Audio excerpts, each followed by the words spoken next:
and welcome to Unleash Your Inner Goldilocks. What an amazing run we have been having, and you are going to love our guest today.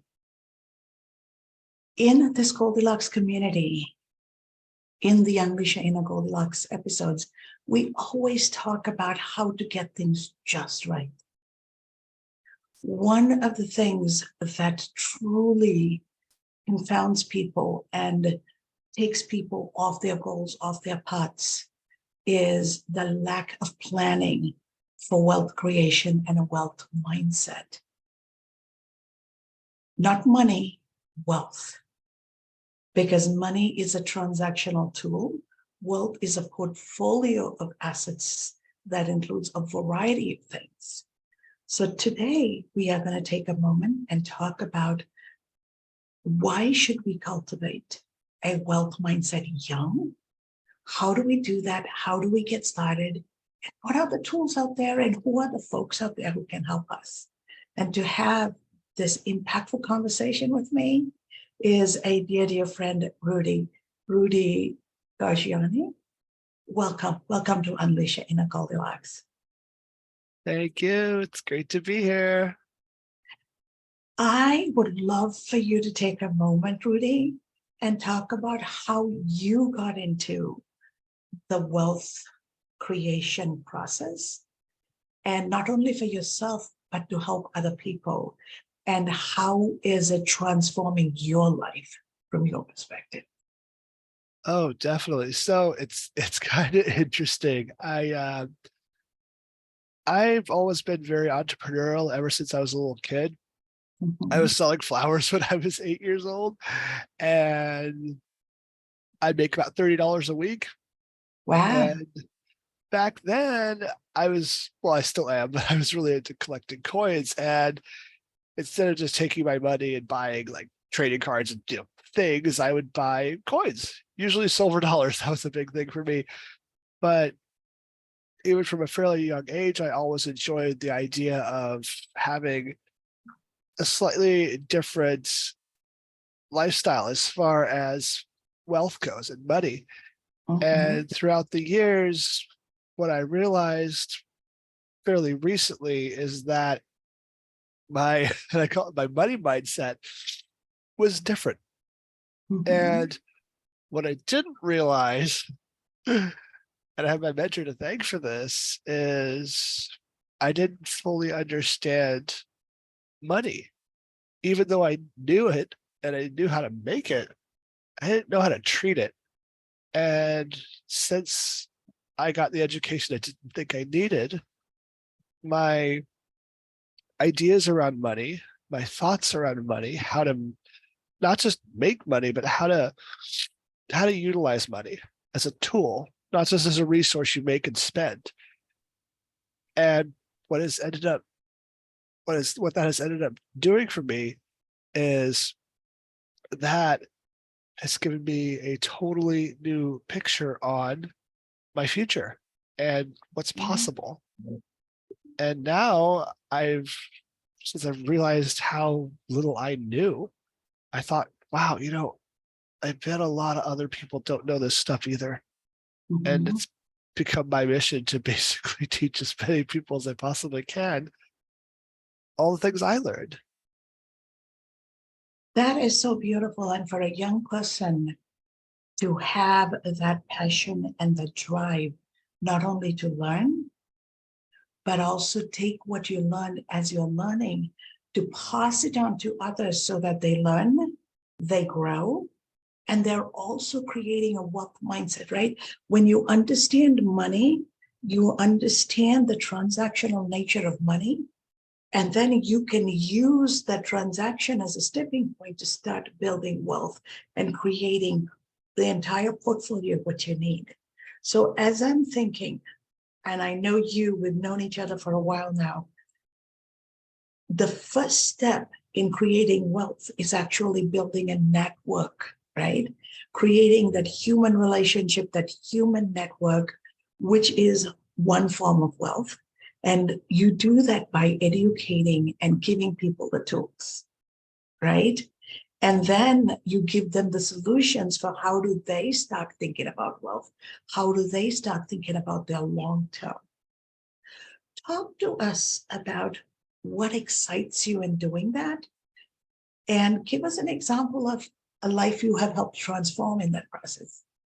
Oh man, what excites me? I love that question. For me, one of the biggest things that excites me is seeing somebody smile. There's just something about that beautiful, basic human thing, human emotion, human energy that really just it lights my life up, because I do, even from this probably goes back to my youngness when I was selling flowers. When I'd see somebody smile, that just made my day. It's like, wow, I just made that person's day. Sweet. And that made my day, because it's like I've just had a big effect on somebody. Okay, I sold them a bouquet of gladiolas for $4. I was cheaper than everywhere else in town. But the feeling when you make somebody else happy, that energy, because I'm really big into energy and vibration and inner work, realizing that I've affected somebody's life in a much bigger way than selling a bouquet of flowers, that's a different level. That's a very different level. And the thing is too, with what I do, is it's beyond just today. It's beyond, 5, 10 years from now. It's generational. So knowing what I've done, exactly, and knowing what I've done for someone will outlast me. That's a totally different level of happiness for myself. Like, that's like, I not only just help them, but they're going to teach their kids, and then their kids are going to teach their kids. And I have a little bit of a saying, 200-300 years later, when I'm dust and bones and floating in the cosmos, my impact will still be resonating throughout the lineages of the people that I've talked to when I was alive. And being there for people at that level, it feels amazing. And in fact, yesterday, I helped someone with their retirement. And with what me and my mentor ended up doing for them, because we and her worked very closely together, we were able to set the retirement up so it was safer. It was going to do more for them, and they were going to hit their retirement goals. And that's awesome. They don't have to worry anymore about, what's going to happen if the market crashes. What's going to happen if, what happens? And the peace of mind is priceless, right? Yeah. And that light bulb moment, that look in their eyes, and they're like, oh yeah. Yeah. And I want everybody to see that. In fact, I'll just give this out real quick. There was a woman in Medford, Oregon. She finally had a chance to retire at 94. Oh my God. Yeah. After working for 10 years. So she started working at 84. And it's like, then I read the article, she had a GoFundMe and she got like $100,000, which is great. But it broke my heart. I'm like, what? Did she go back to work out of, because I'm bored at home and I want to just be around people, so I'm doing it out of a choice, or was it out of necessity? And when I found out it was out of necessity, I almost couldn't speak, because it's like, oh my God, what happened? Was there medical debt? Was there outliving their money? Was it, what happened to cause that over the past 60 years or so? And it's like, man, I wish I'd talked to her. Like, well, I would have been, tiny, but again, like, I don't want that to happen to anybody. And that's heartbreaking, right? When you see that, a lot of times people focus on work and making the money and living day to day, of rainy day, the future, the children's future. Something unforeseen happens, there is no safety net. There is no economic resiliency. And so the way you educate people and guide people, you're giving them that opportunity. So how do you how can people reach you and how can people take advantage of what you offer? Well, I'm on LinkedIn. I'm on Facebook. I'm also on Alignable. And it's one of those things that I want people to know about, because here's the thing. I want to change the conversation around money, because I truly feel that money's just a tool. It has no inherent power. I don't want people to be afraid of money. I don't want people to think it's evil. It's just a tool that we can all use to have our life be the way it wants. And I truly believe that being rich and being wealthy are two completely different things, because in my eyes, rich is money. Wealth is, I mean, money, yes, but it's mindset, it's happiness, it's inner self, it's energy, it's mentality. It's the holistic picture of one's life. If you are wealthy, your whole life is abundant, not just in money, but in living. You are a wealthy person because you have everything within yourself harmoniously working together, and you're living the life you want, and you're happy, and you're fulfilled, and you're in a space of peace. That is so beautifully said. And when I hear young people talk like that, it truly, truly warms my heart. What 3 pieces of advice would you have for young people as they enter college, as they graduate university and come into the workplace? That's the time when people make bad choices because they don't know. What advice or guidance would you have for the young people who are starting out with? Oh man, I just got to think of some of the things I did that I wish I did differently. Don't buy a car without telling your girlfriend. That's a big one.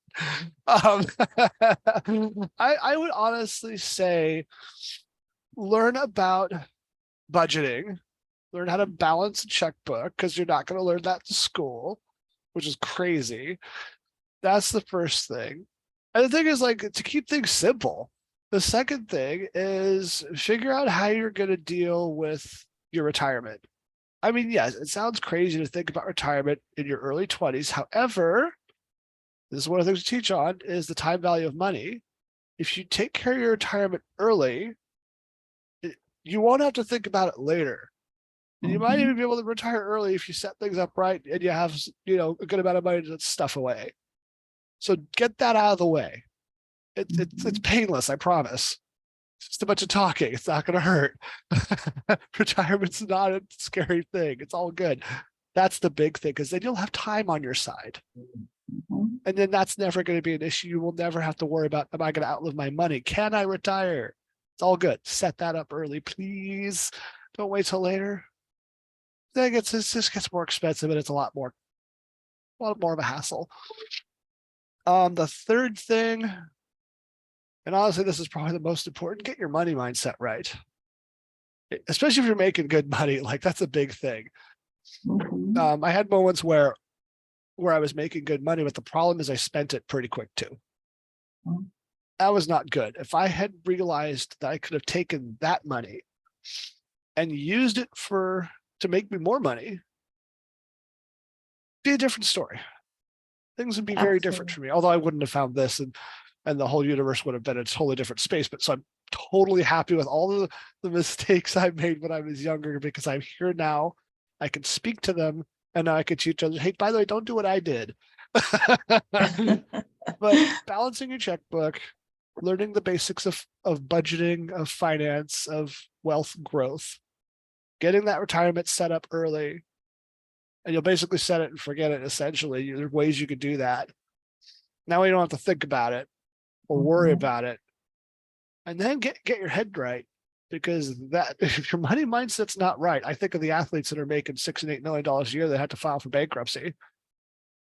I can't fathom that. I just can't, because what's up here? What are they going through in their own You heads? bring up a good point. I have worked with a couple of athletes. They are caught up in the sport, in the fame, and in the money but they have not built a healthy relationship with money. Exactly.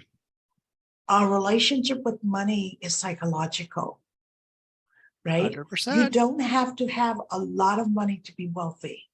You just need to have a healthy relationship with money to build wealth. And that is a simple fact that most people don't understand. And people think being wealthy is being rich. And when I'm rich, I just throw my money around. And then all these vultures come at you and you end up spending your money. And when your money is gone, there's nobody around you. It is heartbreaking to see what happens to athletes. And athletes are taught to play a sport. They're not taught to think of their career as a business. Right. Right. And even just a simple thing, it's like, you could make 2-3 grand a month, but if you're always living below your means and you're always putting money away, and you always have even just something as simple as an emergency fund, just in case something happens. I mean, I read a article, I forget what the exact numbers were, but so many Americans cannot even afford a $400 emergency. It's like, what? What? That's terrifying, because it's, in my eyes, it's like, okay, do they not have their, I mean, it varies per person, but it's like 3-6 months of emergency fund. Does nobody have that? And that frightens me, because it's like, what if something happens? What if their car breaks down? That could get expensive real fast. What if they need to go take their kid to the hospital? It requires a decent amount of gas money, or to go to a specialist, or stay overnight. This, that, and the other thing. Like all of these things, and the thing that really just breaks my heart is we're not taught about money. We're not taught to think that way. We're not taught to have a wealthy mindset of, I have money, I'm putting this away, I'm balancing this, I'm doing this. No, we have to have the shiniest new iPhone that looks exactly like the last iPhone. And we're paying 0% interest, $30 a month. Cool, that's still $1,400. And you bring up a good point, right? Ultimately, if we don't pay ourselves first, who is going to pay us?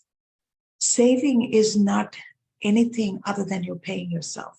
So I always recommend to my students and young people, don't have your paycheck go into the same bank account. Take 15-20% automatically and put it into a savings account that you don't have an ATM card for in a different bank. And the balance, send it to your checking account, do whatever you need to do to run your life. And if it is something you can't easily touch, trust me, you're never going to reach for it, right? Because it's the convenience with the plastic, with the ATM, with the debit card. We tend to forget that we're accessing money and the money is running out. Oh, Now, yeah. one of the things I have noticed in the United States is the school system doesn't teach economics, school system doesn't teach how to think about money. And kids go off to college. And there are so many financial institutions waiting to offer them credit cards. And because they don't understand money, they take these credit cards and spend. School is also paid with financial aid. So by the time they graduate, they have financial aid debt and they have credit card debt. They start their life in a hole, and their entire life they work for financial institutions to pay those debts instead of working for themselves and paying themselves. How can we change that trajectory and mindset for young people? Oh boy, you hit the nail on the head there. Yeah, that's so we got some work to do. Oh man. Oh, where do I start? Yeah, that's 100% true. I would say the first big thing to shift that is talking about not only, okay, if you're going to go to college, what are you going to do now, which is great. However, can you actually make money with what you're going to do in your area? Like I was going to go to college for video game design. That would have been $63,500 a year. This is in 2005, mind you. And I would have had to go for 4 years. Now, I live in a small town, 10,500 people. That degree would have been a very expensive, shiny piece of paper. I would not have been able to use for anything. I would have had to move to probably Silicon Valley. incur moving costs, house costs, all this other stuff. Probably been in debt at least $500,000 for what? Yeah, it would have been fun, but it wouldn't have made me very much money. And I would have incurred a lot of debt I would still be paying on. No, thank you. So shifting people's mindsets into, yeah, that'd be a fun career, but would it be a profitable one? Would you actually make enough money where you're at with where you want to go in life to make it worth it? And yes, college can be amazing. Yes, it can get you to where you want to go. However, the caveat to that is it congruent with your life goals? Is your degree congruent with your life goals and what you want to do? Ask yourself that. Does this make sense for me with where I want to go? Not just in my space, not just in my head or in my heart, but does it make sense financially? Because I mean, if I'm going to spend $250,000 on something, it needs to be something that's going to work. And also we need to teach about compound interest. That's the other aspect of that. Because you're going into debt, you don't know how interest works, especially with credit cards. If they don't understand, you're paying on principal and you're paying on interest. The minimum payment, you're basically paying the interest. You're not putting much to that principal, but I paid $35 off my credit card. It goes down by $35, right? No, no, it does not. You paid a chunk of interest. You paid a little on the principal. Even those simple concepts, which could be illustrated on a restaurant table napkin, we're not teaching, and the credit card companies know it, and it's depressing. But if you have people in high school, because I really think this should be started in, well, honestly, I think it should be started in middle school, but start it in high school. Have the concepts of this is what interest is. This is how loans work. Because you might go to college, freshman. If you decide to go to college, you're 15 now, but here's some things you need to know. This is interest. This is how loans work. This is what principal means. This is what a loan term is. This is what credit cards do. This is how they work. Start then, because when they're 18, they're like, I know how all that works. I've thought about this for the past 4 years in high school. Now I know how to navigate this world. So I'm going to make smarter choices from the get-go. And they're not going to start life in a hole of Absolutely 5-6 figures of debt that they literally could have bought a house with. Yes. So interesting you say that, right? I always say if I had a child today, first I would send them to community college for the first 2 years. So they stay at home, college from home. Because technically education is 1/3 of the cost of living is 2/3 of the cost. So part of the reason why going away to college is expensive is the cost of living. You're moving away from home, right? I always think go to community college for the first 2 years, then get a job and have your employer pay for the next 2 years for you at a university. And as much as possible, be savvy about how to use your skills and exchange your skills for tuition, right? Those options are available. They're available if students care enough to look. And that's where the wealth mindset comes, right? Understanding money, building a healthy relationship with money, and developing a wealth mindset so that I look at everything from a holistic perspective instead of just transactional cash. So I am going to open this up for a conversation. Robin, I'm sure as you're hearing this, you have, having been a mother, raised kids, working in the financial fraud and risk mitigation area, you have tons of things to say. So go ahead. Well, first of all, I'm curious as to what you ended up majoring in and and where you went to school. And then for those of us like me who, despite having an MBA, made a lot of really stupid decisions, how do us older folks repair, the wreckage of the past, so to speak, and rebuild even in our older age? Oh man, yeah. So funny thing, I never actually went to college because I didn't really know what I wanted to do with my life, and the one thing I did know, I didn't want to get into 6 figures of college debt. Period. Okay. That's the one thing I knew. I was like, I'm not gonna touch that train. I was worried with myself that I'm going to pick something. I'm going to be like, yeah, I can do this thing. Oh, this thing is horrible. And then, oh, what am I going to do with an expensive piece of paper? Looks great on the wall though.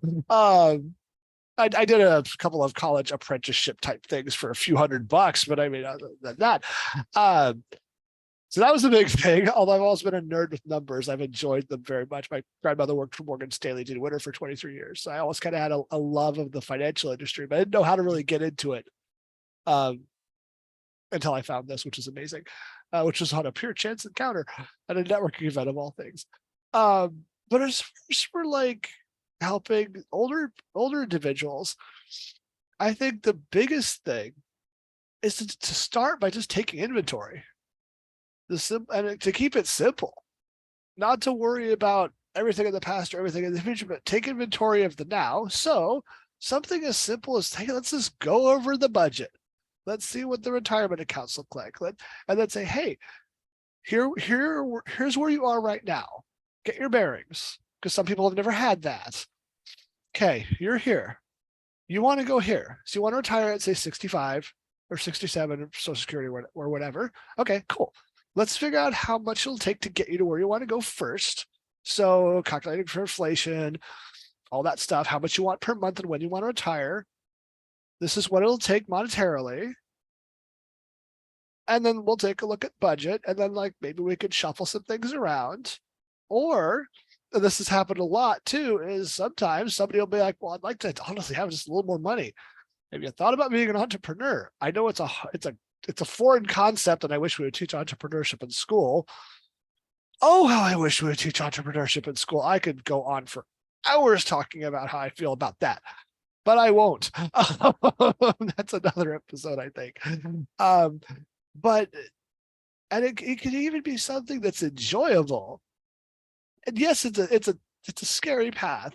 It's a hard path. However, people that can find a passion, I think especially older people, because they've lived life, they've seen things that I haven't seen yet, and that's exciting. And somebody might say, God, I've always loved doing this. Sweet, I bet you can make money doing that. Or hey, meet somebody that's an entrepreneur already. Hey, what was that like for you? Almost kind of like I don't want to say starting over, but almost like, hey, let me see if I can make some more money. It's like you're going to college. I want to make some money. Find something you love to do, monetize that, and then go from there. I met a gal who does a lot of sewing and things, and that's awesome. I would probably sew my fingers together if I tried. But in a way, the other aspect of that is that could very well reignite someone's passion for life. Instead of just working. Oh, wow, I love to do that. Oh, I can make money doing that. Wow. And then there's living life in a totally different level. So, as crazy as that may seem, and this could apply for finding a job as well. If that's something that would accelerate your financial journey faster, even as a temporary stopgap measure, it could be something easy-ish, but if it helps you get to your goals faster, then that potentially even temporary sacrifice would be worth it, because then you're going to be where you want to be. But honestly, yeah.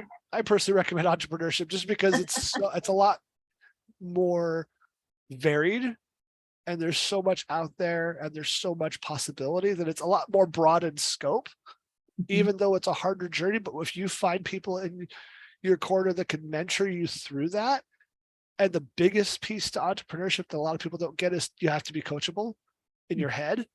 Yeah. As long as you have that and the right mindset, entrepreneurship is 95% mindset. So if you have that, whatever entrepreneurial path you take, you could succeed in, because the mechanics of entrepreneurship are simple. It's business. It's not that crazy, but you got to have the right headspace for it. And that can go for any age. And honestly, the older individuals probably got a leg up because they've had some life experience already. They've seen it. They've lived life a bit. They know how to kind of navigate, and they can pick that up and say, yep, I've seen business owners. I've known business owners I've seen what to do, what not to do. I'm going to do this myself now and have a bit more fulfillment.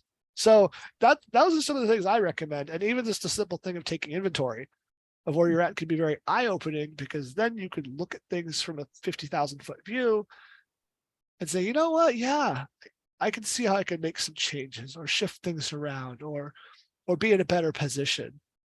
And at the end of the day, have a better view and more clarity around your own financial future. And then, of course, the cool thing is you can teach kids that too, and they can, be in a space of empowerment as well, and then everybody wins. Yeah, that's great. Yeah, that's great. I love that. Just simple, starting with an inventory. Where are we? Where am I? And then go from there. So good. Thank you so much. You're welcome. I am loving this conversation. The most valuable thing experience folks bring to the table is their relationships. They already have relationships to leverage if they've lived a meaningful, empathetic life. Then they have their support system to draw from when they decide to do something, right? And that is part of wealth. Our relationships are our wealth.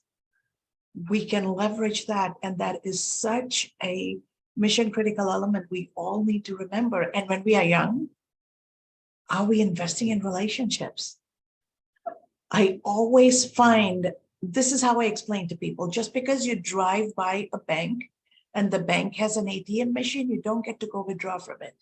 You actually have to open a bank account and invest into that account on a regular basis so that when you have a need, you can go through that drive-through ATM and take the money. That is exactly what relationships are. You just don't go and take when you want if you never built it, if you've never invested in it, and you've never cultivated it, right? And so I would love to see not only the financial economic acumen taught in the school system, but also the importance of relationship building and the power of relationships and how that together helps create a mindset of wealth. That is what I would love to see.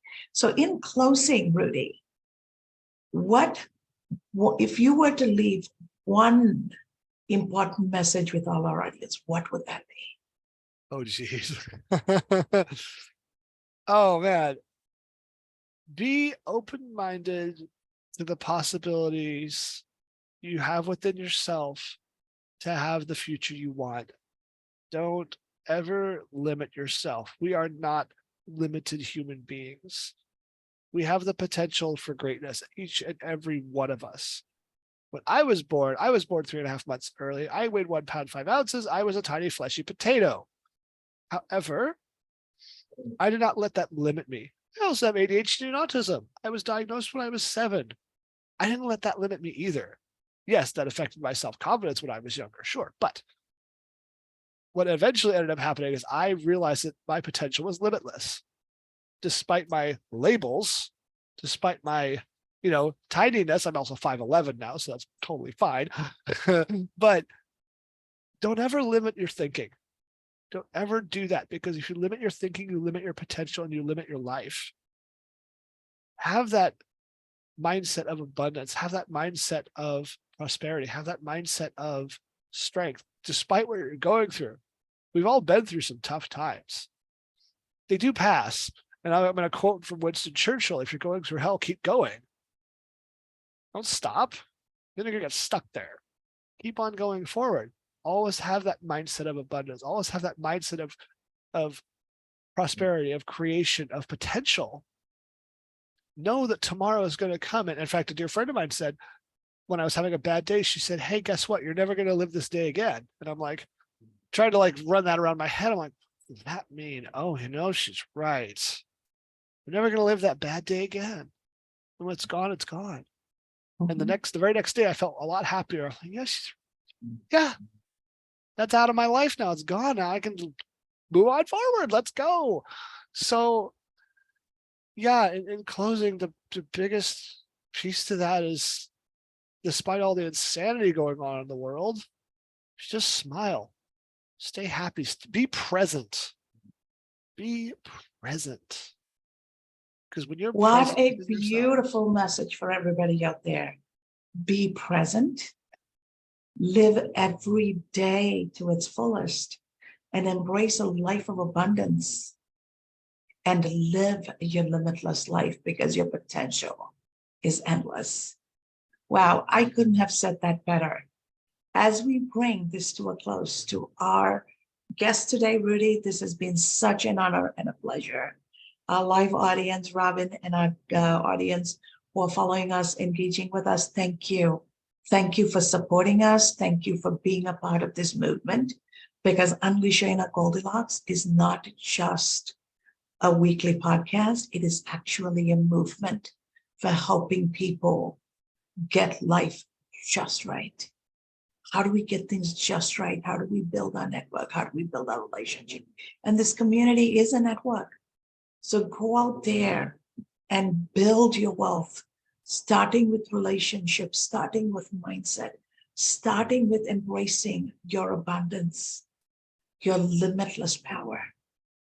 And as you do that, embrace the opportunity to transform yourself and those around you, because that is what is going to shape your life full of enrichment, joy, and peace.